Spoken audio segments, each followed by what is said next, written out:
కొట్టి రారా నా కొడుక కరీంనగర్ కన్నా నేను మళ్ళీ ఇక్కడికి వచ్చిన. ఎన్ని కోట్లు ఖర్చు పెట్టినరో, ఎన్ని మాయోపాయాలు చేసినరో, మొత్తం రాష్ట్ర ప్రభుత్వం ఎన్ని గింగిరాలు కొట్టిందో మీకు తెలుసు నాకంటే ఎక్కువ. కానీ బ్రహ్మాండంగా మళ్ళొక్కసారి ఇది పదునైన కరీంనగర్ గడ్డ బిడ్డ, ఇది తెలంగాణ అడ్డ అనే పద్ధతిలో 2.5 లక్షల మెజార్టీతో నన్ను గెలిపించి మరొక్క మారు తెలంగాణ చైతన్యాన్ని చాటిన గడ్డ ఈ కరీంనగర్ గడ్డ. రాజకీయాలలో పరిణామాలు జరుగుతుంటే మనం మంచిగా చేసినాం, తెలంగాణ సాధించినాం.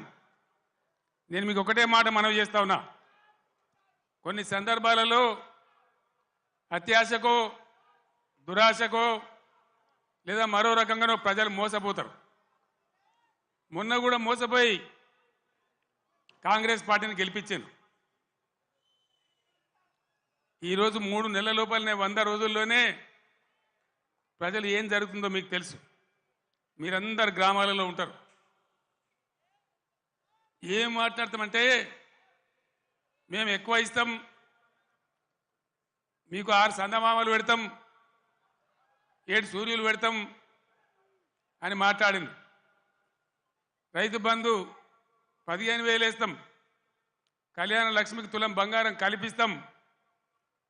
ఇవాళ నోటికి మొక్కాలే 420 హామీలు ఇచ్చింది, బయలుదేరిండు. ఇవాళ ఏం మాట్లాడుతుండ్రు?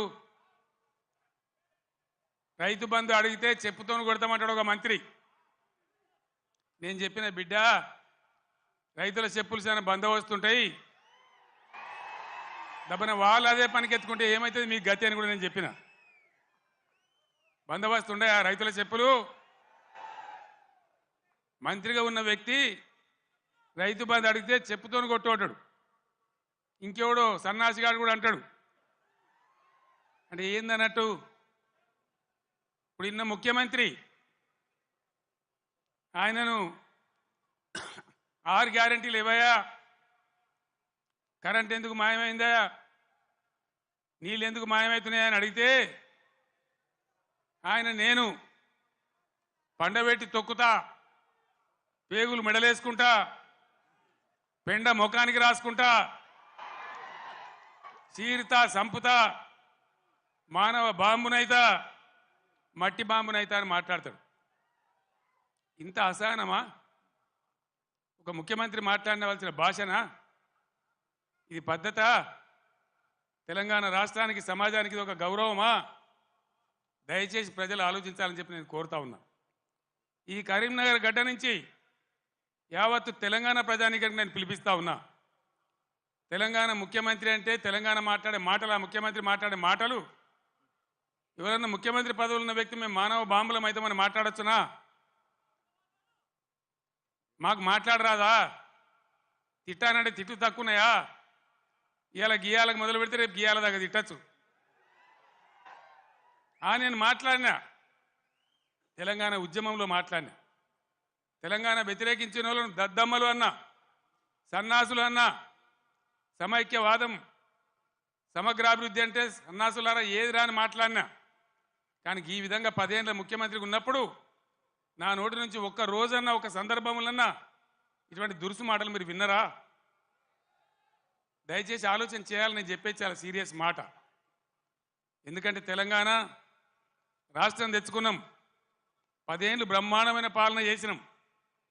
మీ అందరికీ తెలుసు, తెలంగాణ వచ్చినాడు కొత్త కుండల ఈగదు వచ్చినట్టు. దిక్కు దిశ లేదు, బడ్జెట్ ఏందో తెలియదు, కరెంటు లేదు, కాలిపోయే మోటార్లు, పేలిపోయే ట్రాన్స్ఫార్మర్లు, మంచినీళ్ళకు అన్నమో రామచంద్ర, రాష్ట్ర వ్యాప్తంగా చేనేత కార్మికుల ఆకలి చావులు, రైతుల ఆత్మహత్యలు, అప్పుల బాధ భరించలేక ఒక భయంకరమైన పరిస్థితులలో ఈ రాష్ట్ర ప్రజలు నన్ను ముఖ్యమంత్రి చేసిన మీరందరూ కలిసి.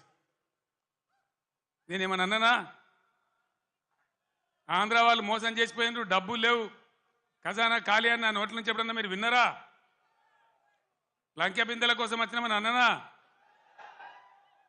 ఎవడన్నా ముఖ్యమంత్రి లంకె బిందెలని మాట్లాడొచ్చునా? నీకు ఏ పరిస్థితి దొరికిందో ఆ పరిస్థితి మీద ముందటికి ఒక మార్గం వేసుకొని ఎట్లా దాన్ని చక్కగా చేయాలో చేయాలి. మొన్నటిదాకా బీఆర్ఎస్ ప్రభుత్వం ఉన్నది, 10 ఏళ్ళు పనిచేసినాం. ప్రజలు మీకు ఇచ్చిండ్రు, మాకు అభ్యంతరం లేదు, మాకంత ఈర్ష్య కూడా లేదు. నువ్వు మాకన్నా కుడిచేయి పని చేయి, మాకన్నా మంచిగా పని చేయి, మంచి పేరు తెచ్చుకో, మేము పోటీ పడేటట్టు చూసుకో, మాతో పోటీ పడేటట్టు చూసుకో. కానీ ఈ సీరితము, పండబెట్టి తొక్కుతాము, రైతు బంధు అడితే చెప్తోని కొడతాము. ఒక్క మాట దయచేసి మీరు ఆలోచన చేయాలి. నేను అహోరాత్రాలు కష్టపడి నా రాష్ట్రం భారతదేశానికి తలమానికం కావాలి, ఇక్కడ కరెంటు బాధ పోవాలి. నాకు 2 విషయాలు అయితే నాకు అర్థమైతే లేవు. చాలామందిని అడిగిన నేను ఇదేం కథరాబాయ్ అని.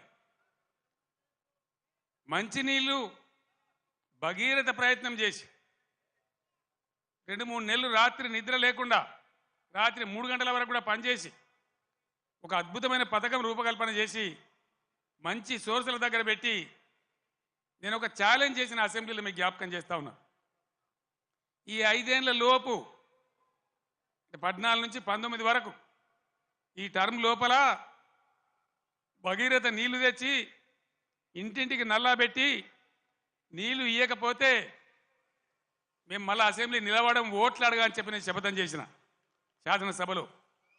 అదే పద్ధతిలో తెచ్చి ప్రతి ఇంటికి ఆదిలాబాద్ గోండు గూడెంలో, నల్లగొండ లంబాడి తండాలో